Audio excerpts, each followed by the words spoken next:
Энэхүү подкастуудаараа гэмт хэрэг, болсон явдал, сэтгцийн гач үйлдэлүүдээс үүдэлтэй хүн амны хэрэг зэргийг хүмүүст сэрэмжлүүлэх үүднээс бэлтгэж та бүхэндээ хүргэж байна. Дээрх агуулгуудын хүрээнд сэтгэл санаа тавгуутах магадлалтай учраас жирэмсэн эхчүүд сэтгэл санаа докторгүй байгаа үедээ мөн 18-аас доош насныхан сонсохгүй байхыг зөвлөе. Энэ нь хувь хүний сонголт учраас хэрв сонсох явцад контентын ярианы агуулгаас болж сэтгэл санаа тагвархвал таныг сонсгоо зогсоогоорой гэж зөвлөе.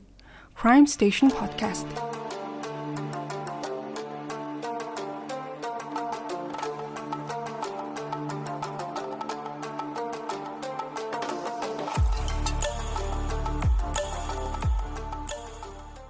(2014 оны нам гүмхэн нэг өдөр 23 настай биологийн чиглэлээр суралцдаг оюутан Кристина Скейтс оршуулгын газрын бүртгэлийг гүйлгэж харж сууж агаад 82-483 гэсэн лайн дээр нас барсан огноо 1975 оны 2 сарын 5 гэж бичсэнийг харсан. Огнооны хажууд нэр байх ёстой байтал нэр биш тэнд нь ердөө танигдаагүй цагаан арьст эмэгтэй яс гэж бичигдсэн байсан. Тухайн Кристина гэдэг эмэгтэй бол нэлээд удаан тухайн бичгийг харж суусан ба. Хин нэгэн эмэгтэй хүнд алуулаад хин гэдэг нь тогтоогдолгүйгээр оршуулгадаж бүр мөссөн мартагдсан. За тэр бол хожим ингэж хэлсэн байдаг. Хэдэн сарын турш өдөр болгон толгойд минь энэ зүйл эргэлзэн ийм зүйл байж болохгүй гэж бодсоор байсан гэж ярьсан байдаг. Кристина тухайн үедээ өөрийнх нь мартаж чаддаггүй зан, олон жил төв дамнсан гинжин урвалыг эхлүүлнэ гэдгийг огт төсөөлөөгүй. Ердийн нэг коллежийн оюутны сониуч зан интернет дэх танихгүй хүмүүсийг тэр чигт нь хөдөлгөж тухайн үеийн хууль сахиулагчдын алдаануудыг илчилж эцэст нь хэдэн 10 жилийн турш цагдаа нарыг мухардалд оруулсан cold case-ийг шийдэхэд хүргэнэ гэж хэн санах вүлээ. За энэ бол оршуулгын дэвтэр дээрх ганцхан мөр бичээс хэрхэн нэр нь мэдэгдэхгүй нэг хүн амны гэмт хэргийн хохирогчд жинхэнэ нэр усыг нь эргүүлж өгөх дижитал хөдөлгөөн болж хувирсан талаарх бүр маш сонирхолтой түүх байгаа. За Кристина Скейтс гэдэг энэ эмэгтэй болохоор анхнаасаа л ер нь нүдэнд ил харагддаг мөртлөө анзаарагддаггүй нууцлаг зүйлс татагддаг нэгэн байсан юм байна. Cleveland State их сургуульд биологийн чиглэлээр суралцж байхдаа тэр ол чөлөөт цагаараа удам судалгааны ажил хийж гэр бүлийн түүхүүдийг мөрдөх, үе үеийн хоорондын холбоосуудыг холбож тэм төрлийн ажлыг бол хийдэг байсан. Гэхдээ энэ нь зүгээр нэг хобби байгаагүй. Кристина дэвшилтэд өгөгдлийн сангийн хайлт, ДНХ шинжилгээ, олон их сурвалжийг давхар тулгах аргачлалуудыг ашиглаад удам судлалын онцгой ур чадвар эзэмшсэн байсан. За энэ нь бол мэрэгжлийн судлаачдагч атаархахаар тэм төвшөнд хүрчихсэн байсан. Түүний нарийн нямбай сэтгэлгээ, эглүүлэн таах чадвар, мартагдсан түүхүүдийг илрүүлэх тухайн детектив ажил нь түүний хамгийн дуртай зүйл нэсэн. Тийм болохоор энэ Кристина гэдэг эмэгтэй удам судлалын хүрээлэл дунд бол маш нямбай, бусдын олж хардаггүй баримтыг илрүүлдэг, мухардалд орсон хэргийг ч гэсэн орхидоггүй, тууштай зангаараа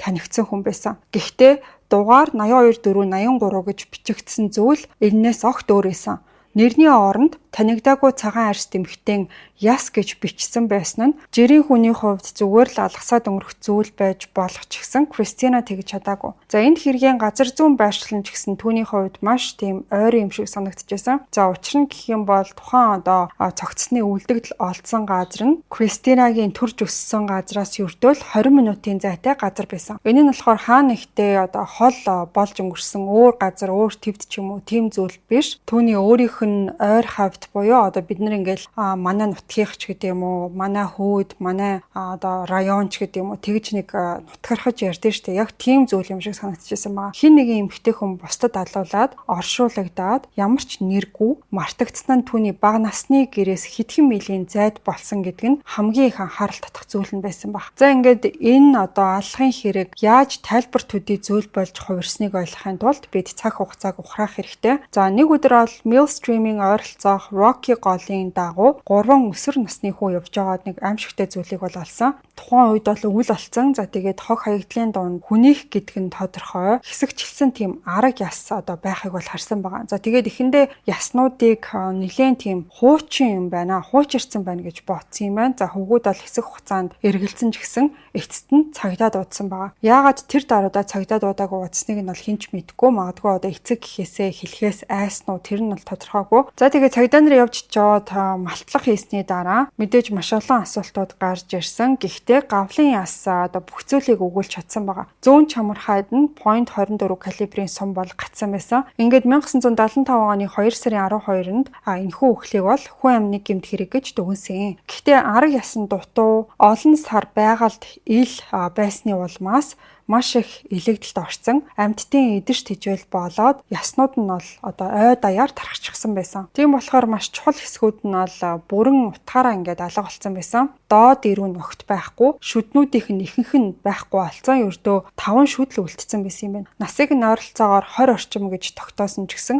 үлдэгдэл бүрэн биш учраас энэ нь зөвхөн таамаглал төдий зүйл байсан. За тэгээ мөрдөн байсагчдын мэдчихсэн ганц зүйл нь тодорхой. Рокки голын дагуу нэг залуу цагаан арьстай эмэгтэй бусдад алуулаад хаягдсан гэсэн мэдээлэлтэй байсан. Түүнийг хэн нэгэн толгойд нь ганц удаа буудаж хороогоод дараа нь цогцыг нь ойд хайсан байсан. Гэхдээ хэн болох нь тогтоогдоогүй, ар гэр нь гарч ирээгүй болохоор хэрэг нь бол маш хурдан cold case болсон байгаа.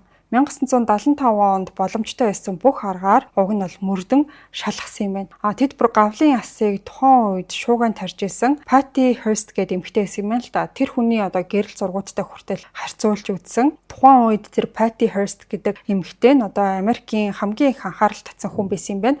Тийм болохоор цагдаа нар байж магадгүй юм гэж бодоод Америкийн одоо хамгийн том хэрэгүүдийн нэгийг шийдчих шиг боллоо гэсэн найдлага байсан ч эцэстээ одоо шүдний тэр хэв нь ерөөсө тараагүй, тэр таамаг нь хит хол зурж исэн. Ингээд тохирохон ерөөсө олдоогүй, алга болсон хүний нэг ч мэдээлэл энэ хэрэгтэй нийцээгүй. Хинч түүнийг хайж ирээгүй, ямар ч гэр бүл өөрийн хүн гэж цагдаагаас ол нэхээгүй.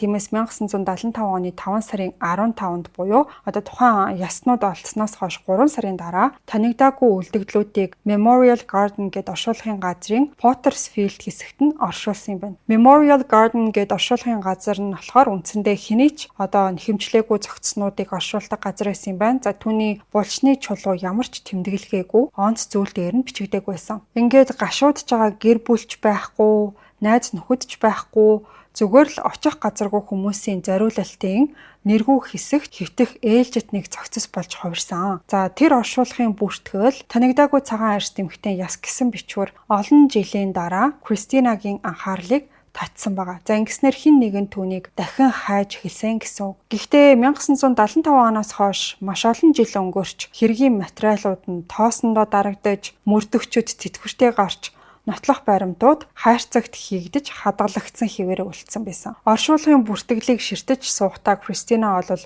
өөрийнх нь хийж эхлэх зөвөл онлайн орчинд олон нийтийг татан оролцуулж мэргэжлийн шүүх эмнэлгийн тусгай зураачдыг хөдөлгөөж алдаануудыг нь илчээлж 44 жилийн турш түүхээс арчигдсан нэгэнд нэрийг нь эргүүлж өгнө гэж огт өөрөө төсөөлөг байна. Ингээд Кристина дараагийн хэдэн жилийг бүхэлдэн зориулах маш том шийдвэрийг бол гаргасан. Танигдаагүй цагаан арьс эмэгтэй яс заавал нэртэй болох болно гэж тэр шийдсэн юм байна. За тиймээс тэр бол жинхэнэ судлаачин хийх ёстой газраас одоо ажиллаа эхэлсэн. За энэ нь бол сонирн байсан. Тэр орон нутгийн номын сангуудад цаг наргүй сууж, микрофиш төхөөрөмжийн өмнө бүгтээж суугаад олон 10 жилийн өмнөх архивуудыг гүйлгэж харж эхэлсэн. Рокки голын дагуу 1975 оны 2 сард гарсан олдврын талаар одоо ямар нэг мэдээ байж магадгүй гэж найдаж хайж исэн тэр байсан. За магадгүй тухайн үеийн сурвалжлагад аль бие усны тайланд байхгүй тийм нарийн мэдээлэл үлдсэн байхаа гэж бодож исэн. Гэхдээ бараг л юу ч байгаагүй. Хүүхдүүд хүний цогцос олсон, залуу эмэгтэй алуулсан гэх мэт дөнгөж одоо ингээл товчхон мэдээ төдийхнөр дурдаад өнгөрцөн байсан. 1975 онд энэ хэрэг зүгээр л ээлжит нэг Jane Doe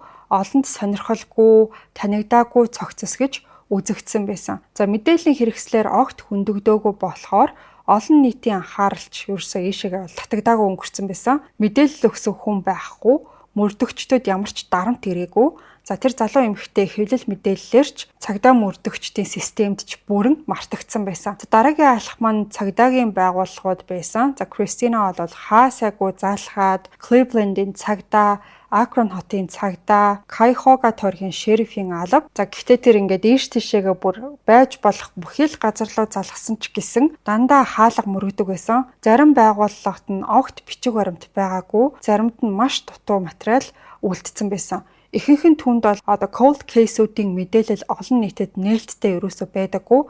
За эсвэл аль бие усны хүсэлт гаргах шаардлагатай. Тэр нь хэдэн 7 хоног бүр хэдэн сарч үргэлжилж магадгүй гэж хэлжсэн юм байна. Дижитал эринд өссөн Кристинад бол энэ бүхэн үнэхээр хэцүү санагдчихсан. За хамгийн наад захын мэдээлэлд хүрэхийн тулд хүртэл сониуч занг мохохоор тийм зориуд бүтээгдсэн юм шиг маш хүнд сурталтай тэр тогтолцоонуудын дундуур явах шаардлагатай болсон юм байна. За ингэж явцдаа бол Кристина яагаад ийм олон cold case-үүд хизээж илэрдэггүй, энэхүү институцийн саад бэрхшээл, хүнд суртал, тэр мөрдөн шалгах бодит бэрхшээлээс дутхааргүй хүчтэй байдаг гэдгийг өөрийн биеэр ингээд айчмаар ойлгож эхэлсэн байгаа. Гэхдээ яг тэр үеэр анхны сайхан мэдээ бол гарч ирсэн. Cleveland Metro Parks-ийн цагдаагийн газрын дэслэгч Don Silvis бусдаас бол огт өөр Кристинад хандсан хүн байгаа.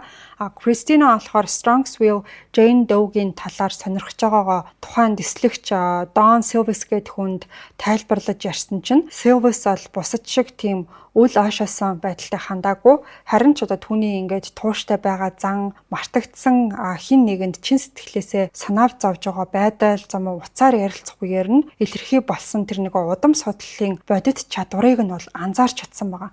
Ингээд Silvis гэх дэслэгч бол маш тийм бодиттой үр дүнтэй шийдвэрийг гаргасан. За тэр бол Кристинад анхны хэргийн материалуудын хуулбарыг өгсөн юм байна. За энэнд бол гэмтгэргийн газрын зургууд, шүүх хэмнэлийн тайлангууд, мөрдөн шалгах тэмдэглэлүүд олон 10 жилийн турш хинч үзээгүй баримтууд бол багтжсэн. Ер нь бол хин нэгэн ингээд цагдаа дээр явж чингуудаа надад гэмтгэргийн газрын зургуудыг өгчөөч гэж хэлээд авч болдог зүйл угаасаа биш. Ямар нэгэн иргэнд итэвхтэй эсвэл архивлагдсан хэргийн материал өгөх нь журам зөрчсөн үйлдэл байдаг. Гэхдээ Silvis энд боломж олж харсан. За тэгээд ч тэр файлууд бүх зүйлийг өөрчилсөн байгаа. Зургнууд бол мэдээж харахад аимшигтай байсан. 3 өсвөр насны хүүгийн олсон, шавартай зууралтсан, гавлын яс, чамархаад шигдсэн сумны шүүх хэмнэлийн зургууд, ойд тархсан яснуудын баримтжуулалт, Кристина өөрийн нүдээр нотлох баримтуудыг ингэж олж харсан юм байна. За тэр бол хэсэг хугацаанд ганцаараа ажилласан ч гэсэн удалгүй дахиад л хаалга мөргөж эхэлсэн. За тэр бол өөрийн боломжоор хүрч чадах хамгийн дээд зэгтээ хүрчихсэн тийм үеийн тохиолдсон. За ийм учраас түүнд бол тусламж хэрэгтэй болоод энэ хэргийг олон хүний нүдээр харуулах шаардлагатай юм шиг байна гэж дотроо бодсон. Зөвхөн нэг хүний чадлаас ингээд хэтэрхий давсан олон нийтийн хамтын оюун ухаан энэ асуудалд бол хэрэгтэй юм шиг санагдчихсан. Ингээд Кристина болохоор Reddit-д хандсан. Reddit-д бид нар ингээд зарим талаараа бас талархах хэрэгтэй санагддаг. За тэр бол Unsolved Mysteries гэд нэртэй 400,000 гаруй гишүүнтэй cold case-үүд болон алга болсон хүмүүсийн талаар төвлөрдөг community-г бол сонгож авсан байгаа. За Кристина тэнд болохоор Call Me Ice гэсэн хэрэглэгчийн нэрээр орчихсон байсан. Тэгээ орсныхоо дараа бол өөрийн олж мэдсэн бүх зүйлээ хуваалцаж эхэлсэн. Энэ бүхнийг эхлүүлсэн оршуулгын бүртгэл, Silvis-ийн өгсөн хэргийн материалын дэлгэрэнгүй, гэмт хэргийн газрын зургууд, за энэ хэрэг хэрхэн орхигдсон байж магадгүй гэсэн өөрийн бүх таамаглалуудаа бүгдийг нь дэлгэж харуулсан байгаа. За тэгээ хариу үйлдэл нь болохоор асар хүчтэй байсан. Тэр даруйдаа хариу үзүүлж эхэлсэн гэсэн. За Кристина хожим бол ингэж хэлсэн байдаг. Тэр үед би өөрөөсөө илүү бусад хүмүүс хийж чадна гэж бодоод Reddit-д бүхнийг дэлгэж тавьсан. Тэр нь ч зөв байсан гэж хэлсэн байдаг. За тухайн community-гийнхэн болохоор энэ хэрэгт татагдсан ч ердийн true crime гэсэн энэ чиглэлийн сонирхлоороо хандаагүй. Кристинагийн хэлснээр хүмүүсийн гайхширлыг төрүүлсэн зүйл нь ямар ч өгөгдлийн санд бараг юу ч байгаагүй явдал байсан. За тухайн хүмүүс нь болохоор ингээл зүгээр л буудан дээрээ суугаад таамаг дэвшүүлж зугаацдаг тийм сонирхогч төдий мөрдөгчд бол байгаагүй. Тэд бол аллахын хохирогчийг аль бие усны бүртгэлээс ингэж бүрэн арчиж болтгийг мэдээд жинхэнэ утгаараа ууралж эхэлсэн. За тэгээ үндсэндээ бол энэ хэрэг cold case-ийг шийдэхэд юу буруу болж өнгөртгийг бүхэлд нь илэрхийлсэн гэж харсан. За харьяаллын бодлоо юм уу, муу баримтжуулалт байсан уу, харилцааны доголдол уу, за бас гэр бүлийнхээ гишүүдийг хайж авч байгаа хүмүүсийг хайнга орхих явдал байж магадгүй гэж үзсэн. За иймээс хэрэглэгчид бол даруй тийм нарийн төвөгтэй судалгааны аргуудыг ашиглаж эхлэхээр болсон. Зарим нь болохоор 1970-ад оны алга болсон хүмүүсийн мэдээллийн сантай Strong Wheels-ийн олдврыг тулгаж шалгаж эхэлсэн. Бусад хүмүүс нь Кристина алгассан байж магадгүй сонины мэдээг олохын тулд Google хайлтууд хийж эхэлсэн. Дижитал архивууд, удам судлалын мэдээллийн сангууд, цэргийн бүртгэл, нийгмийн даатгалын сангийн нас баралтын индексүүд, олон нийтийн хамтын судалгаа, нэг хүний дийлхээс хавьгүй том сүлжээг бол нийтэд нь хамарч чадсан. За ингээд энэ хэрэг Reddit-ээс давж маш олон хүмүүсээр тархаж эхэлсэн. Кристинагийн зөвшөөрлөөр хожим нь ол websleuths.com сайтын Megmo нэртэй хэрэглэгч түүний судалгааг дахин нийтлсэн байгаа. За websleuths нь болохоор алга болсон хүмүүсийн хэрэгүүдэд олон нийтийг оролцуулах зорилгоор тусгаалan бүтээгдсэн платформ юм байна. За тухайн сайт болохоор 115 мянган гишүүнтэй 12 сая бичлэгтэй мөн 20 гаруй танигдаагүй цогцсыг алга болсон хүмүүсийн бүртгэлтэй нь амжилттай тааруулж исэн бодит туршлагатай үнэхээр юм гайхалтай вебсайт байсан. Гэхдээ энэхүү платформ нь тодорхой ангилал бүхий тусгай форумуудтай юм байна. За танигдаагүй хүмүүс, алга болсон хүмүүс, cold case-үүд гэд ийм тусгай ангилалтай гэсэн. Харин гишүүдийн дунд тэтгэврт гарсан хууль сахиулагчид, удам судлалын мэргэжилтнүүд, хуучин цэргийн мөрдөгчид, за бас тодорхой чиглэлийн мэдлэгтэй сонирхогч гэгддэг мөрдөгчд бас багтдаг байсан юм. Энэ хэрэг тухайн вебсайт дээр гарч ирсэн даруйд яг ийм нууцлаг хэргийг хэрхэн судалгаа мэддэг хүмүүсийн системтэй мөрдөн шалгалтын ажил бол эхэлсэн. За ингэснээр Кристина санаандгүй байдлаар төгс гэж хэлж болохоор олон нийтийн оролцоотой мөрдөн шалгах асар хүчтэй хөтөлбөрийг бий болгосон. Reddit болон websleuths хоорондын хамтын ажиллагаа маш хурдан саадгүй өрнөж эхэлсэн. За хоёр платформын хэрэглэгчид төвшүүлж байгаа онолуудаа хоорондоо хуваалцаж судалгааны ажлуудаа хувааж аваад чухал олдвруудыг харилцан нийтэлжсэн. Зарим нь 1970-ад оны сонины архив дээр төвлөрч, бусад нь удам судлалын судалгаануудыг хийж, боломжит тохирлуудын гэр бүлийн тийм модыг нь бол бүтээж эхэлсэн. За өөр хэсэг нь болохоор мэрэгжлийн танил талаа ашиглаад хууль сахиулах байгууллага, за шүүх эмнэлгийн салбарын танилуудтайгаа мэдээлэл солилцчихсан.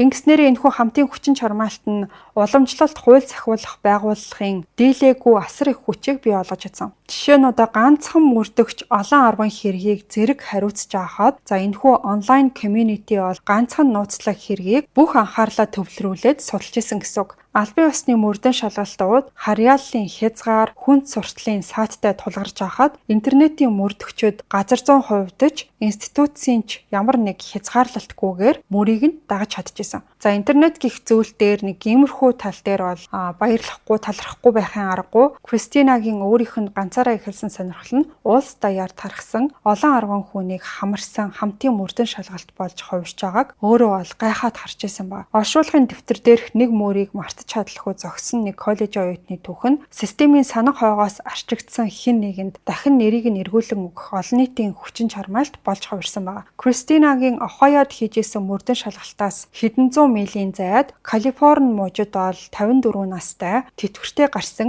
өмнө нь нягтлан бодогч байсан нэг эрэгтэй амьдарч исэн байгаа. За энэ эрэгтэй өнөөдрийн яригдж байгаа түүхийн маш чухал хүний нэг байгаа. Тэгэхээр энэ хүн жигсэн Strongsville-ийн Jane Doe-ийн хэрэгээр шуугчсэн форумуудыг зүгээр л гүйлгээд хараа сууж исэн байна. За түүний нэрийг болохоор Carl Koppelman гэдэг. Гэхдээ тэр энгийн нэг форумын хэрэглэгч огтхонч биш. За Carl Koppelman урд нь нягтлан бодогч хийжсэн мөртлөө юр бусын гэмээр зүйлийг өөрөө хөгжүүлж тэрэндээ ч дурлаж хийдэг хүн байсан. За тэр нь юу вэ гэхээр танигдаагүй цогцсуудын нүүрийг сэргээн бүтээх ажлыг хийж чаддаг болсон. За тэрэндээ дуртай нэгэн байсан. Маш нарийн тийм ховор чиглэл байдгийн байна. Нягтлангийн ажилласаа тэтгэврт гарсныхаа дараа тэр бол танигдаагүй цогцсуудын хэрэгүүдэд сонирхолтой болоод эхэндээ зүгээр л онлайн байдлаар тийм бичвэрүүдийг болвол уншаад дагаад явдаг гэсэн юм. Гэхдээ түүний аналитик сэтгэлгээ, төрөлхийн ур чадвар нь илүү том зорилгод хөтлж чадсан. За тэр өөрөө бол эрчимтэйгээр суралцаад компьютерийн програм анатоми мэдлэгийг ашиглаж нүүрний сэргээн бүтээх ажлыг хийж сурсан юм байна. Энэ ажил бол бүр үнэхээр гайхалтай санагдсан. Хүн тэгээд хөгшөрлөө нас явлаа гэж хойш суулгүйгээр өөрийн дуртай зүйлээ хөгжүүлж чадах юм бол нийгэмдээ одоо ямар тустай байдгийн жишээг Carl Koppelman гэдэг хүнээс ол харж болохоор байна. За энгийн хобби байсан зүйл нь ингэж илүү том зорилго болж хувирсан түүхтэй. За Koppelman бол аль хэдийн хидэн олонний анхаарал татсан хэргийг шийтгэхэд тусалсан түүхтэй хүн байсан. За тэдний нэг нь болохоор олон 10 жилийн турш Caledonia Jane Doe гэж нэрлэгдэжсэн Tammy Jo Alexander байсан. За түүний дүр төрхийг сэргээж гаргаж ярих ажил нь ур чадвар тэгээд шүүх эмнэлгийн шинжлэх ухааныг хослуулсан ажил байдаг. За энийг та бүхэнд ойлгомжтой тайлбарлаад өгье. За гавлын ясны хэмжил, зөөлөн эдийн одоо хүнхийлт, тэгээд анатоми мэдлэгийг ашиглаж бүтээсэн нүүр царай, гэр бүл, найз нөхдийн таних боломжийг бий болгодсон байна. Тиймээс Koppelman энэ Кристинагийн судалгааг олж харчаад тэр дараа сонирхлыг нь одоо татсан юм байна. Гэхдээ сонирхох тэгээд бодит үйлдэл хийх хоёр бол тис ондоо хоёр зүйл гэдгийг нь бол ойлгомжтой. За ингээд Koppelman Strongsville-ийн хэргийн талаар анх харахтаа мэрэгжлийн төвшний хувьд бол эхэндээ эргэлзээтэй хандж исэн. Учир нь гэх юм бол Кристинагийн олж авсан зургууд ажиллахад бол нэлээд хүндрэлтэй. Гавлын яс нь олон сарын турш ил задгай байснаасаа болоод ингээд шавар шавхаагаар бүрхэгдсэн, задрал болон амьтдын нөлөөгөөр маш их гэмтэлтэй байсан. Тийм болохоор нүүрний хамгийн чухал шинжүүд нь бүрэн одоо алга болцсон. Koppelman өөрөө бол ингэж хэлсэн байдаг. Би үүнийг хэдэн сарын турш харсан. Тэгээд өнцгүүд нь буруу байна, доод ирүүн алга болцсон байна. Өсний өнгө нь мэдэгдэхгүй, урд шүднүүд нь байхгүй. Би юу ч хийж чадахгүй хаа гэж бодсон гэж ярьсан. За үндсэндээ бол дүр төрхийг бүтээхэд саад бэрхшээл их. Ялангуяа одоо доод ирүүн нүүрний хэлбэрийн чухал хэсгийг тодорхойлдог гэж үздэг юм байна. Харин өсний өнгө нь хүний дурсамж бас таних чадварт нөлөөлдөг. Шүд нь болохоор уруулын байрлал, нүүрний тэнцвэртэй байдалтай шууд хамааралтай. За энэ элементүүд байхгүйгээр Carl Koppelman болохоор бараг хэсэг хэсгээр нь нүүрний төрхийг бүтээхээр болсон гэсэн. Koppelman гавлын ясан дээр үлдсэн холбоос цэгүүдэд тулгуурлаад доод ирүүний хэмжээ, байрлалыг нь болохоор таамгаар тооцоолох шаардлагатай болсон. За ингээд хэдэн сарын турш тэр зургууд түүний файл дотор хэвтсэн хിവэр байсан. Өөрөөр хэлэх юм бол ерөөсөө ингээд нээж одоо шинээр зурхаасаа ингээд зүрхшээгээд исэн гэсэн. Гэтэл яагаад ч юм энэ хэрэг ерөөсөө бодлоос нь салаагүй байгаа. Магадгүй форум дээрх Кристинагийн тууштай байдал нь нөлөөлсөн байх. За тэгээд өөрөө л хийхгүй бол өөр хинч оролдож үзэхгүй гэж ботсон баг. Мэргэжлийн шүүх эмнэлгийн антропологчид ашигладаг. За мэргэжлийн тим одоо 3D загварчлалын програм ашиглаад Koppelman болохоор дижитал сэргээн бүтээх ажлыг маш нарийн төвчээртэйгээр эцэст нь эхлүүлсэн. За тэр бол гавлын ясны зургуудыг бүх боломжит өнсгөөсөн судлаад нарийн хэмжилт хийгээд анатомийн чухал зэгүүдийг тэмдэглэсэн байгаа. За мөн холбооны мөрдөх товчооны шүүх эмнэлгийн мэдээллийн сандах зөөлөн эдийн өгөгдлийг нь ашиглаад мах арьс ясан дээр хэрхэн байрлахыг тооцоолсон нь үнэхээр гайхамшигтай. Гэхдээ хамгийн хэцүү нь алдагдсан доод ирүү байсан. За үүнийг гавлын ясны харьцаа холбоос цэгүүдэд тулгуурлаад таамгаар нөхөх шаардлагатай болсон. Koppelman болохоор ижил төстэй хэрэгүүдийг судлаад антропологийн лавлахууттай тулгаж эрүүний хэмжээ байрлалыг маш болгоомжтой байдлаар нарийн тооцоолсон. За алга болсон шүднүүдийн хувьд бол үлдсэн байсан одоо нөгөө 5 шүдний бүтцэд үндэслээд урууллын байрлалыг таамаглаж гаргасан. Үс бас өөр нэг сорилт байсан. За ДНХ шинжилгээ байхгүй болохоор өнгө бүтэц тодорхойгүй байсан учраас Koppelman бол танихад нөлөөлөхгүй байхын тулд бор өнгийг сонгосон юм байна. Ингээд дижитал сэргээн бүтээх арга нүүрний анатомиг бол олон жил судалсан мэдлэг дээрээ тулгуурлаад Koppelman болохоор шавартай гэмт хэргийн газрын зургууд дээрх гэмтсэн гавлын ясаас жинхэнэ хүний нүрийг дахин бүтээж чадсан. Ингээд хин гэдэг нь мэдэгдэхгүй хүний нүрийг дахин бүтээх ажлын үр дүн нь гайхамшигтай байсан. За тухайн гаргасан дүр төрх нь зөөлөн гэмээр төрхтэй нүдэнд дулаахан харцтай залуу эмэгтэй дүрслэгдсэн байсан. Энэ эмэгтэй бол хэн нэгний охин эсвэл эгч байж болохоор харагдчихсан. За ингэж 40 гаруй жилийн дараа Strongsville-ийн Jane Doe анх удаа хүмүүсийн сэтгэлтэй холбогдож чадах дүр төрхтэй болсон юм байна. Дараа нь харин тухайн дүр төрхийг яг зөв хүмүүст харуулах тийм шийдвэрлэх мөч үлдсэн. За яг энэ үед л одоо Кристинагийн интернет community-гийн үн цэн жинхэнэ утгаараа хэрэгтэй болсон. За нүүрний сэргээн бүтээх ажил Reddit, WebSlots болон одоо бусад платформудаар тараад мэдээлэлтэй байж магадгүй мянган хүнд хүрч чадсан юм байна. Ингээд интернет орчинд олон хүний хараанд өртөөж нэг талаараа талаасаа ахиц дэвшилтэй байсан ч гэсэн 2016 онд одоо Copeland нэг утасны дуудлага ирсэн байгаа. За тухайн үед Carl уг нь бол өөр хэрэг дээр ажиллаж исэн юм билээ. Тэгээд тэр ажлынхаа хүрээнд Cuyahoga тойргийн шүүх эмнэлгийн албатай холбогдох шаардлагатай болсон юм байна. За тэгээд тэр ярианыхаа үеэр Strongsville-ийн яснуудын хэргийг дуртаад өөрийнх нь хийсэн нүүрний сэргээн бүтээх ажил нэг л ахиц гарахгүй байгаад бухимдангуй байгаа гэдгээ хэлсэн чинь өөдөөс нь юу ясны хэрэг гэж асуусан ба.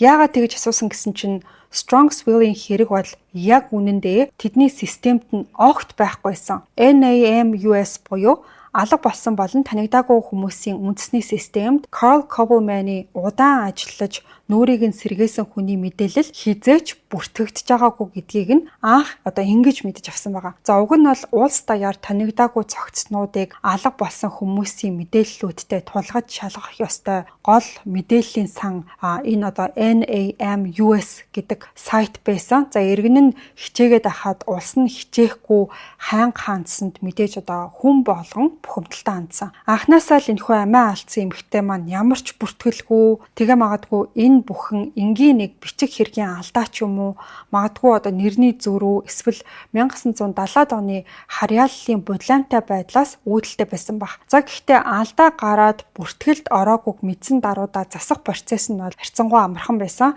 Ингээд Strongsville-ийн Jane Doe-гийн хэрэг NAMUS системд эцэст нь бүртгэгдээд Copeland-ы нүүрний сэргээн бүтээх ажил болон олон 10 жилийн турш цугларсан бүх шүүх эмнэлгийн мэдээллүүд нь тухайн системд бүртгэгдэж чадсан.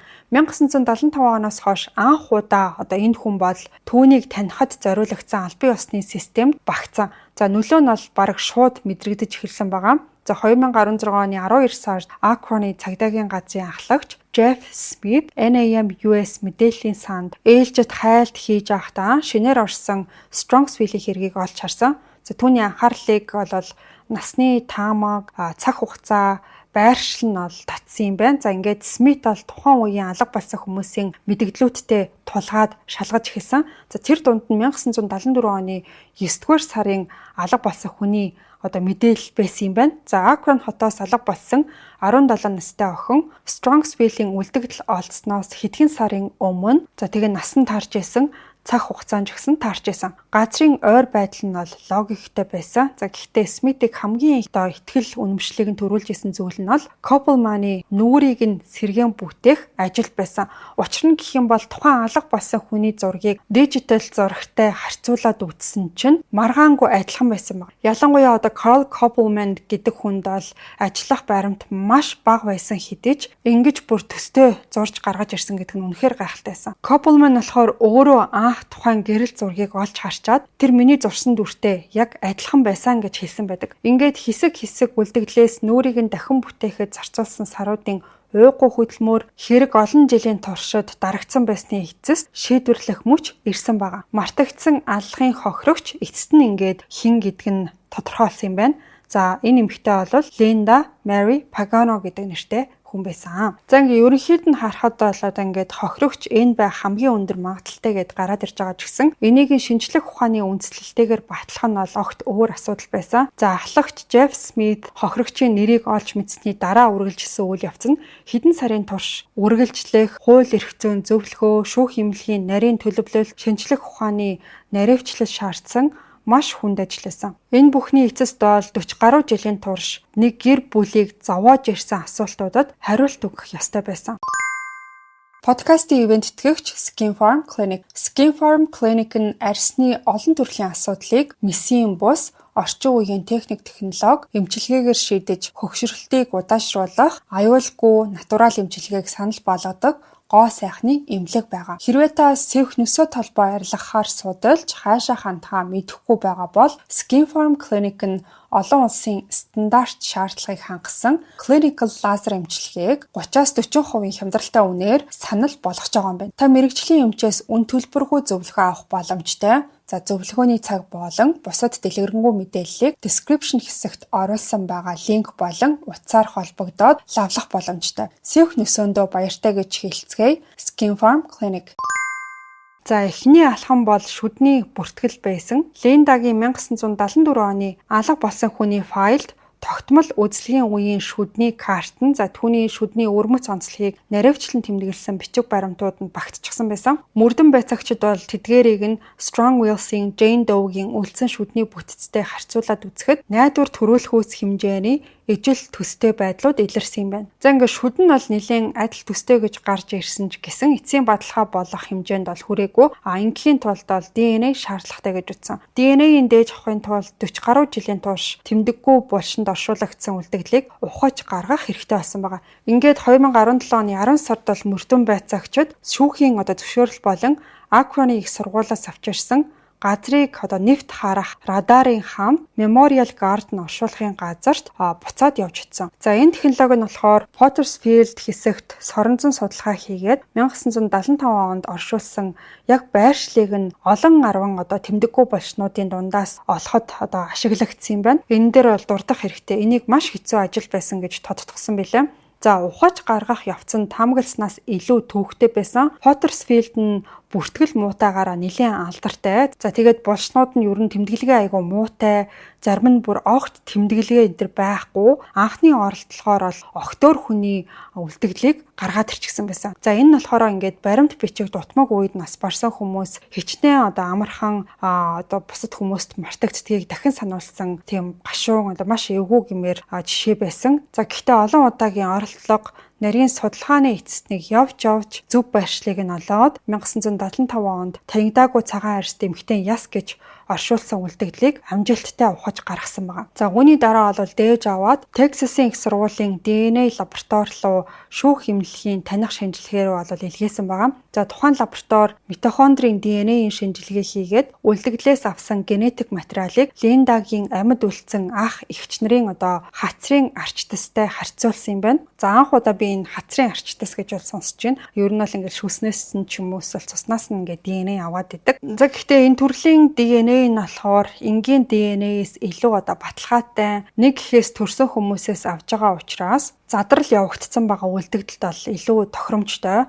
За бас ах эгчтэй нь харьцуулахад бол оновчтой арга байдаг юм байна. За ингээд энэ мэтчлэн шинжлэх ухааны энэ лабораторийн энтер гэсэн энэ ажил хийгдэж байгаа хооронд мөрдөн байцаагчид бол Линда Пагано гэдэг эмэгтэй амьд ахуйдаа ямар хүн байсныг ойлгохоор ажиллаж эхэлсэн. Линда 1957 оны 4 сарын 11-нд төрсэн 3 хүүхдийн хамгийн бага нь байсан. Найз нөхөд гэр бүлийнхэн түүнийг бол Мэж гэж дууддаг гэсэн юм байна. За энэ нь түүний тийм намхан биетэй холбоотой тоглоом маягийн ийм хоч нэр байсан маа. Линда бол ойролцоогоор 1.47 см өндөртэй, 45 кг орчим жинтэй байсан юм байна. Тэгэхээр агуу ийм жижигхэн биетэй гэдэг нь төсөөлөгдөж байгаа. За гэхдээ Линда бие багтай байсан ч гэсэн бэлчээр томтой нэгэн байсан гэж дурсагддаг. За түүнийг мэддэг хүмүүс Линда бол маш шудраг, хөдөлмөрч, насандаа баймааргүй бие даасан нэгэн байсан гэж бол дурссан байсан. Тэр бол шаргал устэй, цэнхэр нүдтэй. Нүд нь тийм ингээл тогтоон биш нэг тийм ирж тшээгээ гүйсэн ч гэдэг юм уу, нэг тийм сэргэлэн үний нүд тиймэрхүү байдаг штэ. Тийм гялцсан нүдтэй охин байсан гэж дурссан байсан. Ер нь бол төрөлхийн ичимхий зантай ч гэсэн Линда болохоор Акрон хотод байдаг Springfield ахлах сургуульд суралцж байхдаа ангийнхандаа ер нь бол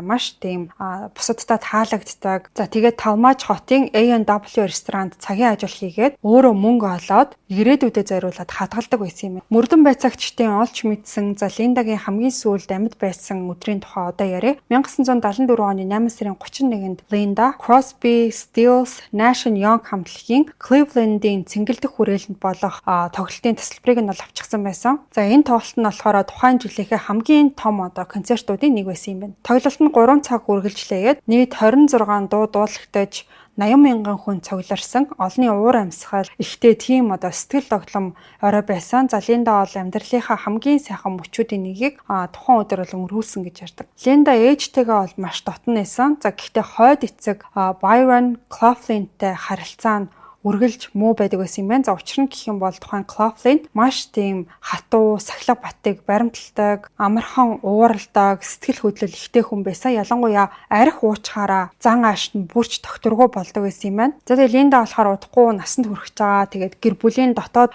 тийм зөрчлийн улмаас дээрэс нь нэмээд энэ Cloughlin гээд хойд эцэг нь юм болгонд нь ингээл дургуутдаг, эсэргүүцдэг, байнга дуулууртай байхыг шаарддаг болсон ба. 1974 оны 8 сарын сүүлч сүүлчийн амралтын өдрүүдэд Линдагийн хувьд бол жирийн өдрүүд үргэлжилжсэн. За тэгээд дуртай хамтлагийнхаа тоглолтын билетийг авсан, өөрөө мөнгөө цуглуулж авсан, алтлаг өнгийн Mustang машинаараа тухайн тоглолт руу ол явсан. За явах замдаа найз залуу Стив Уилсон болон бусад найзуудыгаа ч гэсэн суулгаад тийш явсан юм. За тэгээд тэд нар хамтдаа тоглолтод очоод цагийг бол үнэхээр сайхан өнгөрөөсөн гэж ярьсан байдаг. За нэг найз нь хожим дурсаж ярихдаа. За тухайн өдрийн талаарх дурсамжаа нэг найз нь хожим дурсаж ярихдаа Линда тэр өдөр амьдралынхаа хамгийн сайхан цаг мөчийг өнгөрөөж явах шиг харагцсан гэж хэлсэн байдаг. За тэгээд тэр тоглолтын өдөр бол нэлээд оройтоод 23 цагаас бол нөгөө концерт нь дуусаад дараа нь төгжрөл найзуудыгаа нэг нэгээр нь хүргэж өгөх. Тэг өөрөө болохоор нөгөө Акрон хот руугаа буцах гээд нэлээд цаг нь хоошод ингээд сунжирсан баг. Ингээд Линда болохоор 74 оны 9 сарын 1-нд буюу өөрөөр 4 цагт гэртээ харсан юм байна. Түүний гэртээ хүлээж исэн хүн бол нөгөө хойд эцэг Byron Cloughlin гэдэг хүн байгаа. Cloughlin болохоор барьман хийдэг, арх их уудаг. Ер нь хизээч ингээд ууралж мэдхээр тийм хүн гэдгээрээ танигдсан нэг юм байсан. За тэгээд Линдаг явж очдог шөнө бол бас арх ууцсан байсан. Тэгээд уухаараа ууралдаг тэр зангаараа Линдад маш их уурлаж, маргаан нь бол сүүлдээ бүр ширүүсч эхэлсэн юм. Сүүлдээ бүр нөгөөгч Линдаг ингээд гэрээсээ хөөгөөд ахиж хизээч бити эргэж ирээрэй гэж хэлсэн маа. За ингээд энэ цагаас хойш бол Линдаг дахиж хин ч амьд хараагүй гэдэг. Тэр өдрийн дараа 1974 оны 9 сарын 2-нд маргааны дараах өдөр Линда алга болсон гэж бүртгэгдсэн юм байна. Түүнд бол мэдээж очих газар байгаагүй, цүнхэндээ байсан жаахан мөнгнөөс өөр зүйл байхгүй. 1974 оны хувьд бол ийш тийшээ явж очих гэсэн сонголт бол мэдээж тун цөөхөн байсан. За тэгэл гар утас гэж байхгүй, social account энэ төр байхгүй, ямар нэг уул мөрөө үлдээх дижитал тийм төхөөрөмж юу ч байгаагүй. Тийм болохоор Линда Пагано зүгээр л тэр чигтээ алга болсон. Гэр бүлийнх нь хичнээн хичээсэн ч гэсэн Линда бол 44 жилийн турш сураггүй хിവэрэ үлдсэн түүхтэй юм. За тэгээд Линдагийн амьд байхдаа хамгийн сүүлд уулзсан хүн болох нөгөө хойд ав Cloughlin болохоор 1990 онд нас барах хүртлээр хэргийн гол сэжигтэн хിവэрэ үлдсэн ч гэсэн хизээч гэмт хэрэгт буруутгагдаагүй. За ийм учраас тэр бол Линдагийн хувь заяаны талаар мэдчихсэн байж магадгүй бүхнийг өөртөөгөө ингээд хамт булшинд авч орсон гэж үздэг юм байна. Мөрдөн шалгалт үргэлжээлж түүний алга болсныг тэр сүүлчийн маргаантай холбож үздэг байсан ч гэсэн цогцоос, нотлох баримт гэрч байхгүй болохоор шүүхэд юу ч нотолж чадаагүй. Ингээд хэдүүлээ 2017 он руу шилжээ. ДНХ-ийн шинжилгээнүүд явагдсан хിവэрэ байсан. За хэрвээ Strongsville-ийн үлдэгдэл үнэхээр Линдагийнх мөн байх юм бол митохондрийн ДНХ яг таарах ёстой байсан. Гэхдээ энэ шинжилгээ маш тийм хязгаарлалттай. За учир нь гэх юм бол митохондрийн ДНХ-ийн цөмийн ДНХ-ээс ялган таних чадвар бол багатай. Олон мянган хүн ижил митохондрийн хэв шинжтэй байж болдог. За тиймээс таарахгүй байх юм бол Линдаг бүрэн үгүйсгэх боломжтой гэж үзэж байгаа. Харин таарсан тохиолдолд энэ нь гэр бүлийн хамааралтай гэдгийг нь илтгэж өгч чадна. За тэгээд энийг харамсалтай гэх үү, азтай гэх үү, ямар тач Линдагийн хувьд бол бусад бүх нотлохоо ДНХ-ийн үр дүнтэй таарж исэн. За нас, өндөр, цаг хугацаа, газар зүүн байрлал гээд бүгд яг таарж исэн. За тийм болохоор эдгээрийг нь эерэг митохондрийн ДНХ-ийн үр дүнтэй хослуулснаар мөрдөн байцаагчид Карл Koppelman-ы нүүрний сэргээн бүтээх ажил хэдэн сарын өмнө аль хэдийн хэлж өгсөн зүйлийг шинжлэх ухааны үндэслэлтэйгээр баталж өгсөн. Ингээд 2018 оны 6 сарын 29-нд тэр бүх асуултууд эцэст нь шинжлэх ухааны хариулт авсан. Texas-ийн их сургуулийн ДНХ-ийн шинжилгээний хариу гараад Rocky голын дагуу 1975 онд 3 өсвөр насны хүү олсон үлдэгдэл үнэхээр Linda Mary Paganoгийн мөн болохыг эцсийн байдлаар баталсан. 44 жилийн дараа оройтож ирснийхээ төлөө гэрээсээ хөөгдсөн тэр охин эцэст нь хэн гэдг нь тодорхой болсон. Christina Skates энэ мэдээг гэртээ тоглоом тоглож байхдаа хүлээж авсан юм байна. За мэдээж сонсоод хоолой нь бол зангирсан талаараа яриад тэгээ нэмээд зүгээр нэг хоббигоор хүнд сурталт системийн балгаар мартагдсан хүний нэрийг хайж эхлээд тэгээд ийм олон хүний тусламжтайгаар хэргийг шийдэж чадна гэдэг үнэхээр итгэмээргүй. Надад бол гайхамшигтай санагцсан гэж ярьсан байдаг. Түүнийг олон сарын турш зовоож исэн оршуулгын бүртгэлийн тэр мөр эцэст нь бол хариугаа олсон. Танигдаагүй цагаан арьс эмэгтэй яс одоо нэртэй, гэр бүлтэй Түүнийг хайрласаар ирсэн хүмүүс ихэнд дурсамжтай болсон. Албан ёсны мэдээлэл 2018 оны 7 сарын 12-нд болсон хэвлэлийн баг хурал дээр зарлагдаад энэ нь болохоор Ohio мужийн хамгийн удаан үргэлжилсэн Jane Doe хэрэгүүдийн нэгийн төгсгөл болж чадсан. Linda Mary Pagano одоо ингээд нууцлаг нэргүй хүн байхаа болсон. Тэр бол шудраг ёсыг хүртэх ёстой гэмт хэргийн хохирогч байсан. Түүний хэрэг тэр дараа Cleveland Metro Parks-ийн цагдаагийн газарт итэвхтэй хүн амны мөрдөн шалгалт болж шилжсэн юм байна. Michael Pagano буюу Linda-гийн ах нь 1975 онд цагдаа руу залгаж исэн ч тухайн үед нь бол энэ ахыг нь ерөөсөө тоогоо орхисон байсан. Тэгээ эцсийн дүндээ одоо батлагдсан нь түүний хувьд бол маш сэтгэл хөдлөм бас хүнд үе гэж дурсан ярьсан байдаг. Тухайн үед болохоор энэ Michael гээд ах нь одоо хүний үлдэгдэл олсон талаар олж сонсчоод энэ манай дүү байж магадгүй гэж бодоод цагдаа нарт хандсан чинь тухайн үедээ болохоор үгүй ээ ерөөсөө танад дүүтэй тохирохгүй байна гэж хэлээд хэргийг нь хаагаад тэр чигт нь мартаад орхичихсан байсан. Тэгээ Michael болохоор сүүлд энэ тухайгаа ингэж ярьсан байдаг. Би зүүдэлж байгаа юм шиг санагдсан. Энэ өдөр хизээч ирэхгүй гэж бодож явсан. Би насан туршдаа мэдэхгүй өнгөрнө гэж боддог байлаа. Ийм байдлаар ил болно гэж огт төсөөлөөгүй гэж ярьсан байдаг. Ингэж 40 гаруй жил дүүгийнхаа одоо хувь заяаг таамаглаж амьдарч исэн ах нь эцэст нь хариугаа олж сонссон. Michael Christina Skatesтэй бичлэн уулзаж албан ёсны систем бараг хагас 100 жилийн турш хийж чадаагүй зүйлийг сониуч зан, тууштай байдал, чин сэтгэлээрээ бүтээсэн тэр залуу эмэгтэйд талархлаа